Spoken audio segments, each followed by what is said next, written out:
Well, if you watched my video last week, you saw me make this chocolate box, which the link for that video will be in the description box, and probably in an iCard up here above the video too.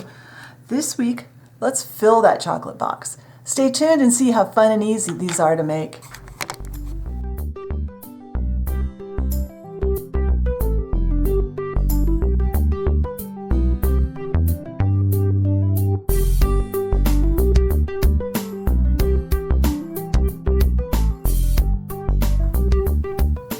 All right, off camera, I did a little bit of prep work. I did condition my clay like we always do, but I also made myself these two little tools.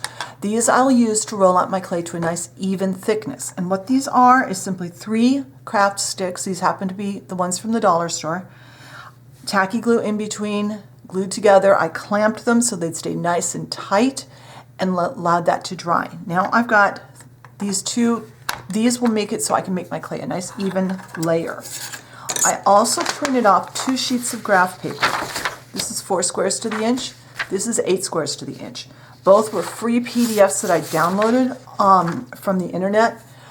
I will try to remember to put a link to the one I used on the blog post, but if not, just Google free printable graph paper and you'll find tons of free ones you can download.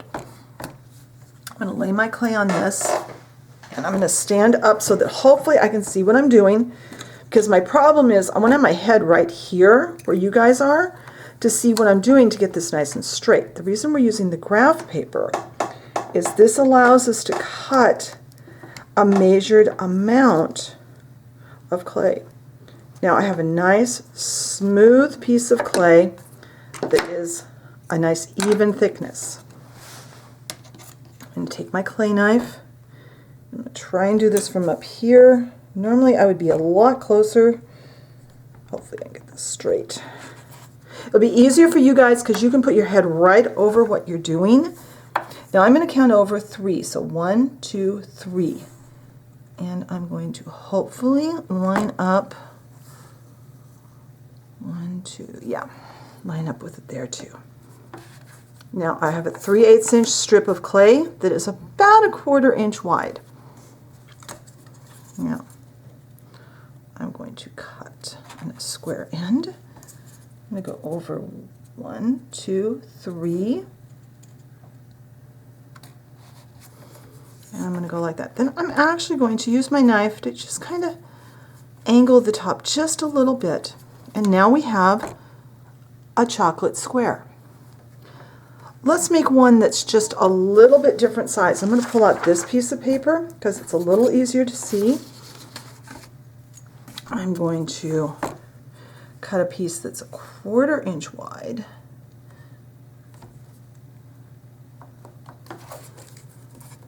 And chocolates come in different sizes, different shapes in the box of chocolates.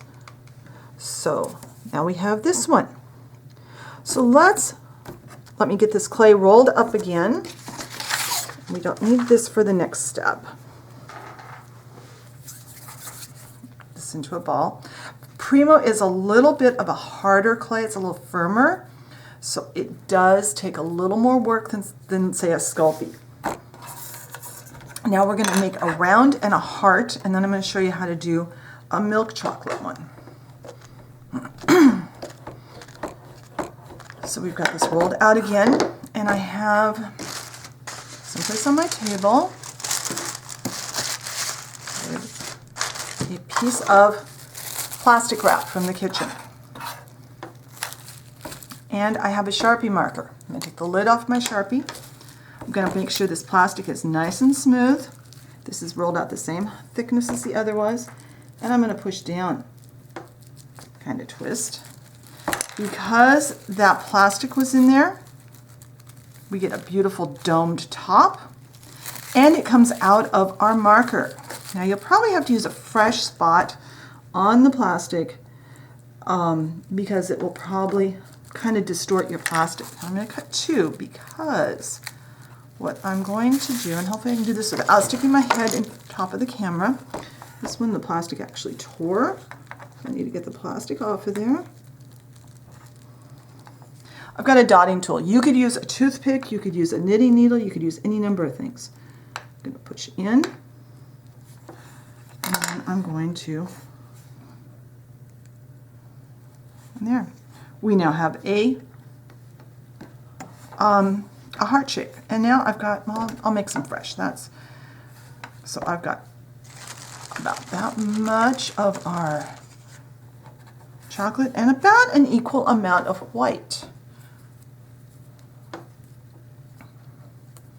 Mix those together. And I don't measure precisely on this. It's by feel. Oh, and by the way, with this chocolate color, I did add some translucent clay. That did a couple of things. It softened up my clay a little bit, and it made it look a little nicer once it's baked. It will look more like a piece of chocolate than a piece of clay, especially after we put a clear finish on. It kind of gives it that waxy look that nice chocolate has. So I'm going to get this. Hopefully I can mix this pretty quickly. I think I'm going to turn the camera off and get this mixed, and I'll show you what it looks like when it's all mixed together. All right, that didn't take too much longer, but it was a little longer than I wanted to spend and make you sit here and stare at me.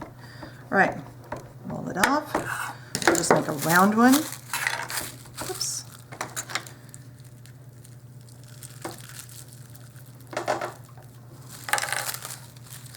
And we have a milk chocolate piece. Now you can make any number of shapes that you want. I'm going to make sure I put this back on my marker so my marker doesn't dry out. Next time the marker does dry out, I'm going to make sure I keep the lid in my clay tools. So I'm going to bake these, and since they're thicker, they're going to need to bake for about 15 minutes. Once they are baked and cooled back to room temperature, I'll come back and we'll put a clear finish on and make these look more like chocolate. All right, I've brought you down a little closer. These are all baked and cooled down to room temperature. It's really important that they be at room temperature for our next step, because next we're going to put a very light coat of satin Mod Podge, and I am going to work on a piece of waxed paper. Normally I would use parchment paper, but I'm out of parchment paper, and my grocery store was out of parchment paper, so I'm using wax paper, and that's fine. Anything like that'll work. I just don't want to get it all over my tile and have it stick to my tile. So I've got my brush. I'm going to start by going around the edges of each shape and then setting it down. I'm not going to worry about doing the bottoms at this point. If I decide to do the bottoms later, I can always do that after the top dries. But right now I want to get the tops done.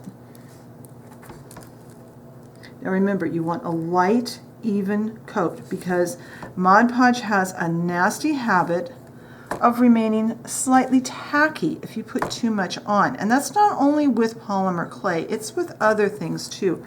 I've had it do that on paper projects. All right, so I am going to finish these up. I'm going to set them aside to dry, and when they are completely dried, I'll come back and we'll look at our finished candy. All right, here are all the chocolates I made, the ones I made on camera and some I made off camera, both before and after I did the video. I love how these turned out. You could cut different shapes, you could get different sizes. You could use some of your extra clay, either as is or mixed with liquid clay, to decorate the tops of them. You could stamp the tops before you baked them. You can decorate and make them any way you want. I love how they turned out. Let's see how some of them look in our candy box we made last week. Let's see, let's put one in here. And you can glue these in. Use a clay-friendly glue, or even use some liquid clay and bake them in. That would work too. Or you could just keep them in the box loose, and then you could take them out to play with them.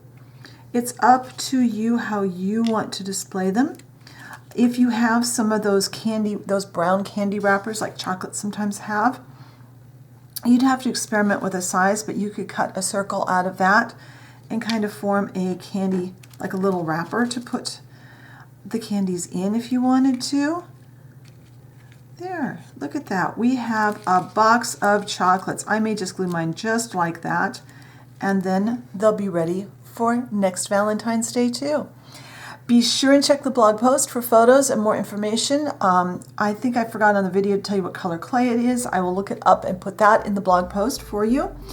If you enjoy my content and haven't subscribed, I encourage you to hit that subscription button and the notification bell so you know when I put up a new video. Thank you very much for watching today, and I will talk to you next time. Bye.